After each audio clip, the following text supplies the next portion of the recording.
주님의 마음을 시원케 하는 충성된 일꾼 시리즈로 수요 예배를 모이고 있습니다. 벌써 5번째 시간인데 이 수요 예배 오신 여러분들 환영하고 우리 주님의 마음을 시원하게 해드리는 그런 충성된 일꾼이 되시기를 주님의 이름으로 축복합니다. 어렵고 막막한 시기입니다. 참 덥고 앞길이 잘 보이지 않는 이 시기입니다. 이럴 때일수록 우리 주님의 마음을 시원케 해드리는 충성된 일꾼이 내가 되어야 할 텐데 과연 어떻게 하면 우리 주님의 일꾼으로서 바로 설 수 있을지 오늘은 마가복음 말씀을 통해서 한번 살펴보고자 합니다. 우리가 함께 읽은 이 마가복음 12장은 사실 다양한 이야기를 담고 있습니다. 예수님께서 종교 지도자들과 이런저런 대화들을 나누시면서 그들에게 생명의 양식, 말씀의 교훈을 전하십니다. 그런데 마가복음 12장의 제일 첫 부분을 보시면은 예수님께서 한 비유로 말씀을 하십니다. 그들에게 말씀을 하시는데 이 그들이란 예수님께 곁에 모여 있었던 일반적인 사람들이 아니라 예수님의 권위를 두고 시비를 걸고 있었던 대제사장과 서기관과 장로들이었습니다. 그들에게 예수님께서는 포도원과 악한 농부의 비유를 말씀을 하십니다. 한 주인이 포도원을 만들고 그곳에 농부들을 고용을 합니다.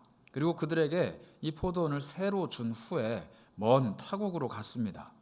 그리고 얼마 지난 후에 포도원 소출을 받기 위해 종을 보냈는데 많이 때렸습니다. 그래서 또 다른 종을 보냈더니 더 때렸습니다. 그래서 또 종을 보냈더니 심지어 죽이기까지 했습니다. 결국 참다 못한 주인이 내 아들을 보내면 이렇게까지 하지 않으리라 라는 마음으로 그 아들을 보내었는데 이 악한 농부들이 이렇게 이야기를 했습니다. 12장 7절의 말씀입니다. 그 농부들이 서로 말하되 이는 상속자니 자 죽이자 그러면 그 유산이 우리 것이 되리라 하고. 이 악한 농부들은 상속자인 아들을 죽여가면서까지 그 주인의 포도원을 탐내었습니다. 우리는 이 말씀이 이 땅에 오신 하나님의 아들 예수 그리스도 그리고 종교 지도자들이 그 예수 그리스도를 죽음에 이르게 하는 것을 의미한다라고 알고 있습니다.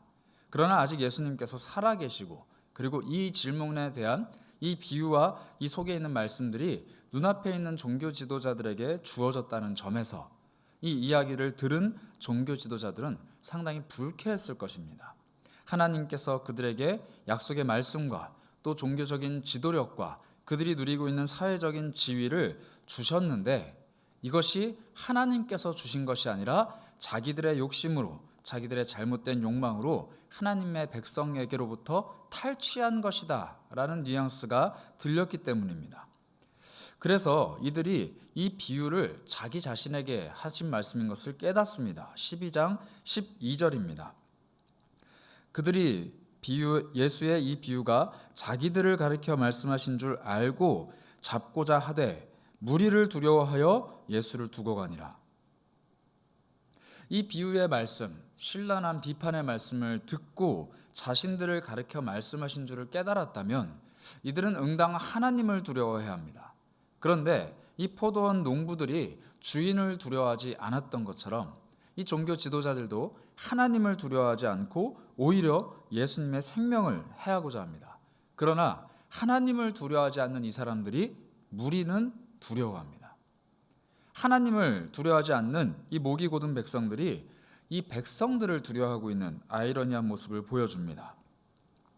결국 이 무리들을 두려워했던 유대 종교 지도자들은 예수님을 물리적으로 잡는 것이 어렵다라는 판단이 들은 것 같습니다. 그래서 합법적으로 예수님을 잡기 위해 예수님을 함정에 빠뜨리기 위해 몇 가지 질문을 합니다. 종교적인 이슈들, 당시 사회에서 말 한마디 잘못하면 걸려 들어가기 일쑤였던 굉장히 예민한 문제들을 가지고 예수님을 찾아온 것입니다. 12장 13절에 이렇게 표현이 되어 있습니다. 그들이 예수의 말씀을 책잡으려 하여 바리새인과 헤롯 땅 중에서 사람을 보내매. 먼저 바리새인과 헤롯 땅 중에 몇 사람이 예수님을 찾아왔습니다. 그리고 그 사람들은 예수님께 가이사에게 바치는 세금에 대해서 이야기를 하기 시작합니다. 당시 유대 사회를 지배하고 있던 로마 제국의 황제 가이사에게 세금을 바치는 것이 율법적으로 옳으냐 옳지 않냐라는 이슈가 유대인들 사이에 핵심이었던 것 같습니다. 아주 논란거리였던 것 같습니다. 그래서 여기서 잘못된 입장을 섣부르게 취했다가는 예수님이 가이사에게 잡혀가거나 혹은 가이사를 싫어하는 유대인들에게 미움을 사거나 아마 그것을 노리지 않았는가 싶습니다. 그러나 예수님은 우리가 잘 알다시피 아주 지혜로운 말씀으로 이 상황을 피해 가십니다. 12장 17절입니다. 이에 예수께서 이르시되 가이사의 것은 가이사에게 하나님의 것은 하나님께 바치라 하시니 그들이 예수께 대하여 매우 놀랍게 여기더라. 바리새인과 헤롯 당 중에서 찾아온 사람들은 예수님을 이겨낼 재간이 없었습니다. 가이사의 것은 가이사, 하나님의 것은 하나님에게 바치라 라는 이 탁월한 말씀 앞에서 그들이 매우 놀랍게 여겼지만 아무 이야기도 하지 못한 채 돌아가게 됩니다. 그러나 포기하지 않았던 유대 지도자들은 한 종류의 사람들을 더 보내었습니다. 바로 사두개인입니다. 이 사두개인들은 부활이 없다라고 주장하는 신학적인 입장을 가지고 있었습니다. 그러므로 예수님께 와서 이 부활의 때에 대해서 질문을 하기 시작합니다. 12장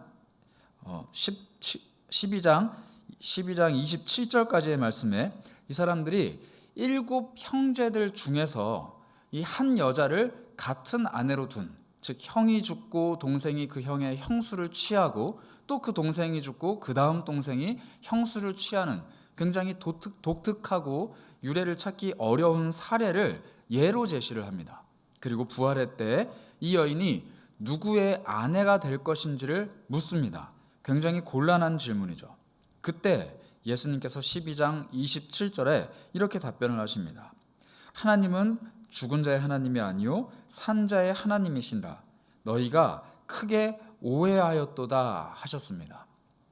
하나님의 말씀, 특별히 모세의 율법을 이 사두개인들이 크게 오해하였다고 예수님께서 교정을 해주십니다. 이 여인이 어떤 형제의 아내가 될 것인지 명확하게 말씀하시진 않았지만 그들이 가지고 있었던 오류의 핵심, 정곡을 찌르신 것입니다.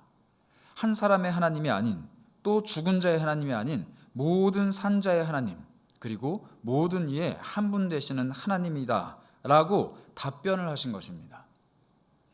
바리새인과 헤롯 당과 사두개인들 모두 예수님 앞에서 패배했습니다. 그리고 이 모든 이들의 질문에 탁월한 대답을 하고 계신 젊은 랍비 예수 그리스도를 경이롭게 바라보던 한 사람이 있었습니다. 바로 서기관 한 사람이었습니다. 이 서기관 중에 한 사람이 그들이 변론하는 것과 예수님이 잘 대답하신 것을 듣고 예수님 앞에 나와왔습니다. 그런데 이 서기관은 사실 하급 관리가 아닙니다. 이 바리새인이나 헤롯 당이나 혹은 사두개인들의 반열에 오르지 못해서 그저 옆에서 구경을 하고 있던 하급 종교 지도자가 아니라 이 서기관이라는 사람은 본래 국가의 중요한 문서를 기록하고 정리하고 보관하는 아주 고위 관리였습니다. 그러나 이스라엘의 왕정이 사라진 이후에 로마의 식민지가 시작된 이후부터는 이 국가의 중요 문서를 기록할 일이 없어지게 되니 이 서기관들은 자연스럽게 중요한 문서였던 율법책, 즉 성경을 기록하고 또 그것을 보관하고 가르치는 교사의 역할에 충실을 하게 되었습니다. 그러므로 이 하나님의 말씀을 맡은 서기관들은 그저 신앙심이 좋은 사람들을 뽑는 것이 아니라 어린 시절부터 레위 지파 사람들 중에 아주 영특하기로 소문난 이 두각을 나타내는 어린 아이들을, 즉 영재들을 선발하여서 양육하는 시스템이 있었다고 합니다. 심지어 그 시스템이 얼마나 오랫동안 훈련을 하는지 어릴 때부터 훈련되던 이 사람들이 40세가 되어야 안수를 받고 서기관이 될 수가 있었습니다. 지금으로 치면은 거의 대학 교수에 가까운 그런 코스를 거친 사람들이 바로 서기관입니다. 그러므로 이 서기관은 사회적으로 막강한 권력도 가지고 있었고 심지어 하나님의 말씀을 맡은 자로서 이 유대인들에게 존경을 받던 사람들입니다. 그리고 신학적인 입장이 굉장히 정확한 사람들이었기 때문에 이슈 메이커가 아니라 결론을 내려주는, 답을 내려주는 역할을 하는 사람이었습니다. 앞서 예수님을 찾아왔던 바리새인, 헤롯 당, 사두개인 이런 사람들은 사회의 여러 가지 현안들, 그리고 유대인들 사이의 여러 가지 일들에 대해서 각자의 의견들을 쏟아냈던 사람들입니다. 그러나 이 서기관들만큼은 중립적인 입장을 지키고자, 그리고 하나님의 말씀이 말씀하는 바를 바르게 알고자 애썼던 사람들입니다. 그런 사람이다 보니 이 예수님의 답변이 굉장히 귀에 솔깃하게 들어온 것 같습니다.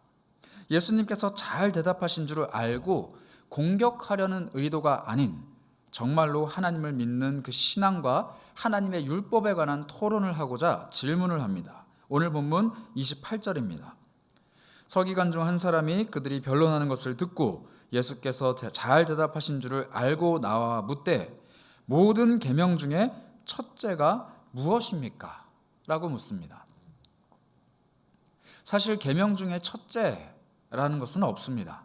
하나님의 계명은 모든 것이 다 중요한 것이고 모든 것이 다 지켜야 할 당위성이 있는 계명입니다. 그러나 당시에 수많은 랍비들이 하나님의 계명 중에 반드시 그리고 중요하게 지켜야 되는 계명은 다른 건 몰라도 이거다라고 각자의 주장들을 쏟아내고 있었던, 즉 종교적으로 굉장히 혼란스러웠던 시기였습니다. 그러니 이 서기관의 입장에서는 각각의 랍비들과 또 많은 종파, 이 종교 지도자들의 이야기들을 듣고 판단을 해야겠다라는 마음이 있었는지도 모르겠습니다. 그러므로 이 젊은 랍비 중에 한 사람인 예수님께 나와서 이 계명 중에 첫째 되는 것, 가장 중요한 계명이 뭡니까? 라는 질문을 한 듯합니다. 그때 예수님은 29절에 이렇게 이야기합니다. 예수께서 대답하시되 첫째는 이것이니 이스라엘아 들으라. 주 곧 우리 하나님은 유일한 주시라. 하나님은 유일한 분이시다 라는 답변을 하십니다. 예수님께서는 이 첫째 되는 계명이 무엇입니까? 라는 질문에 앞서 다른 이들을 대했던 것처럼 자신에게 불리한 것은 피해 가시고 그들의 논리적인 약점을 공격하시는 그런 방법을 취하시지 않으셨습니다. 오히려 가장 명확하고 가장 정확하게 서기관에게 답변을 해주십니다.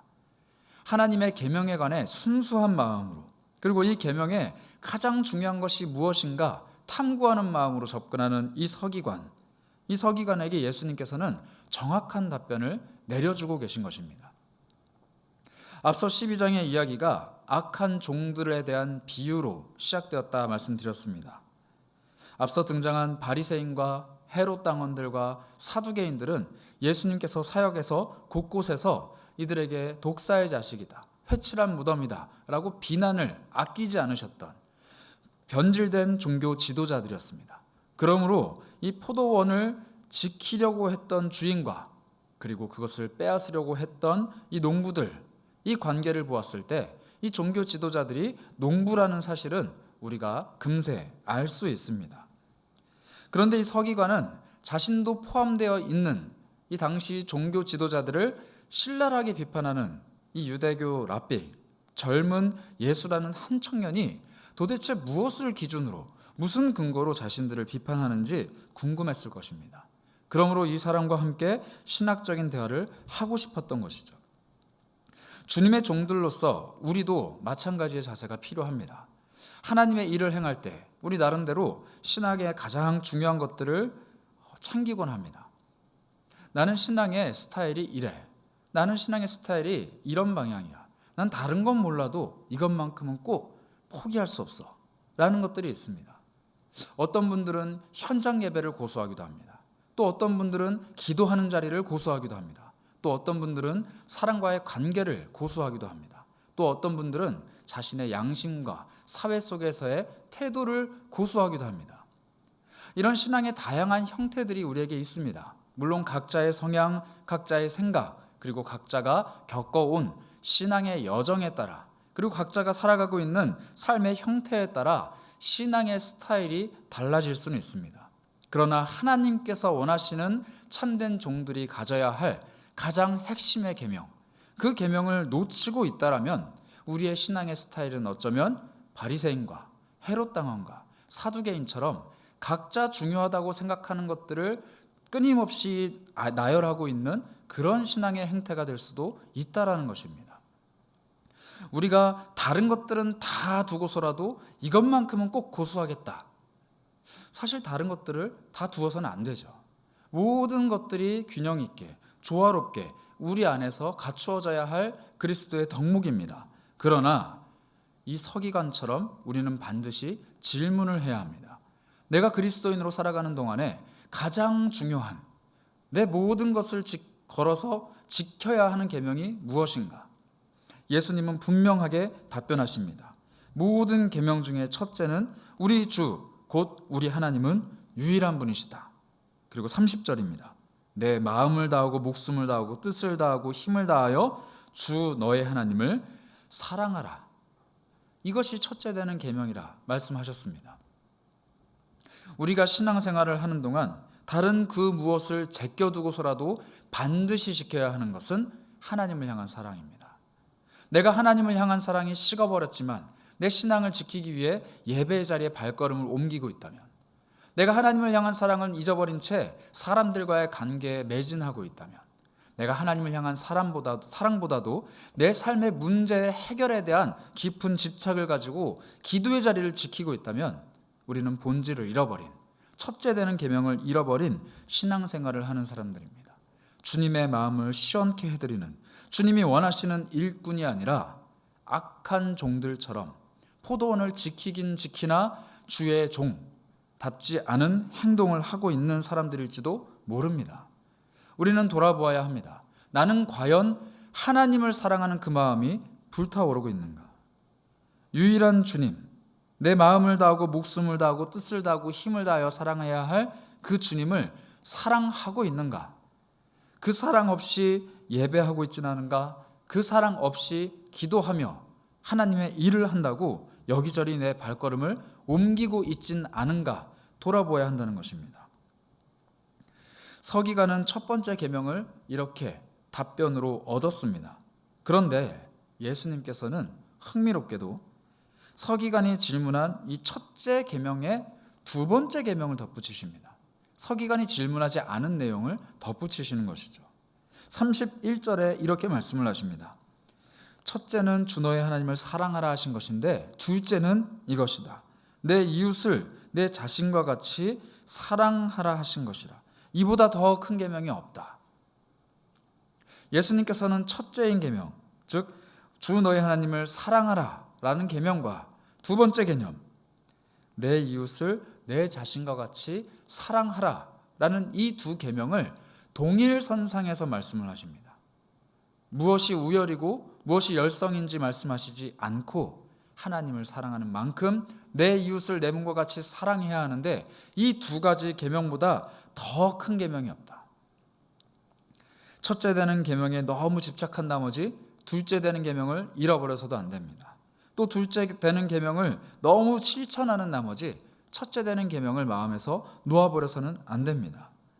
하나님을 사랑하고 있다는 그 대전제만을 지키기 위하여 이웃을 사랑하는 일을 소홀히 한다면, 또 이웃을 향한 사랑을 실천한다는 명목하에 하나님을 사랑하는 일을 소홀히 한다면 우리는 반쪽짜리 계명을 지키고 있는 사람들입니다. 하나님을 향한 사랑만큼이나 이웃을 향한 사랑이 그만큼 중요하다는 것입니다.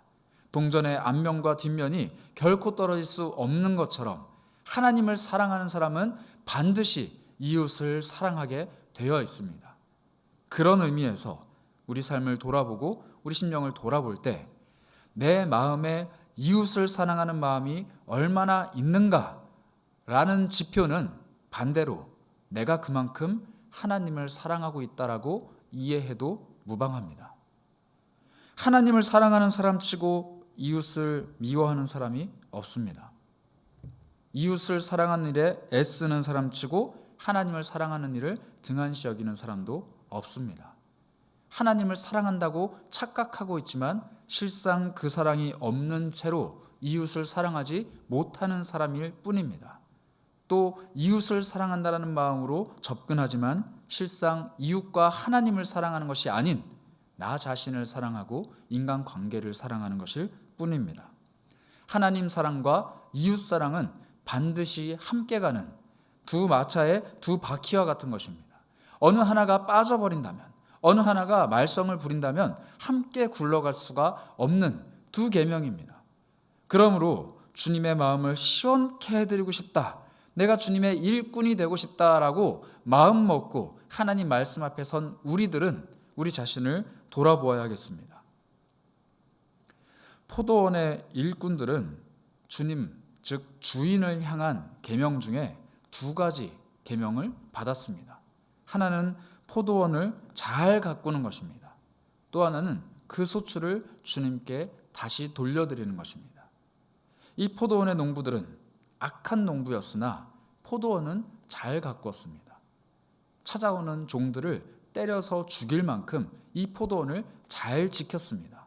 그러나 그 한 가지 목표만을 너무 열심히 달려간 나머지 주인에게 돌려드려야 할 소출에 욕심을 내고 하나 있는 아들마저도 살해하는 어리석은 일을 행합니다. 우리도 마찬가지입니다. 하나님을 향한 사랑이 우리의 신앙의 전부가 아닙니다. 이웃을 향한 사랑의 행동이 우리 신앙의 모든 것을 대변해 주지 않습니다.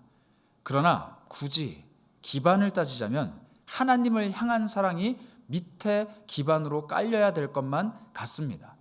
그러나 조금 더 생각해 보면 그것이 아닙니다. 이 두 가지 사랑, 하나님을 향한 사랑과 이웃을 향한 사랑은 하나님을 향한 사랑이 기반이 되고 그 위에 이웃을 향한 사람이 얹어지는 것이 아니라 하나님께서 우리에게 베푸신 사랑이 기반이 되고 그 위에 하나님 사랑과 이웃 사랑이 두 중요한 기둥으로 굳건히 서야 하는 것입니다. 하나님께서 나를 향하신 그 사랑을 내가 깊이 체험을 해야 하나님을 사랑할 수 있습니다. 하나님께서 내게 부어주시는 사랑을 깊이 체험을 해야 이웃을 사랑할 수 있습니다. 그러므로 내게 하나님을 향한 사랑과 이웃을 향한 사랑이 잘 이루어지지 않는다, 결핍이 있다 라면 하나님을 향한 사랑을 풍성히 누리지 못하고 있다라는 증거일 수도 있습니다.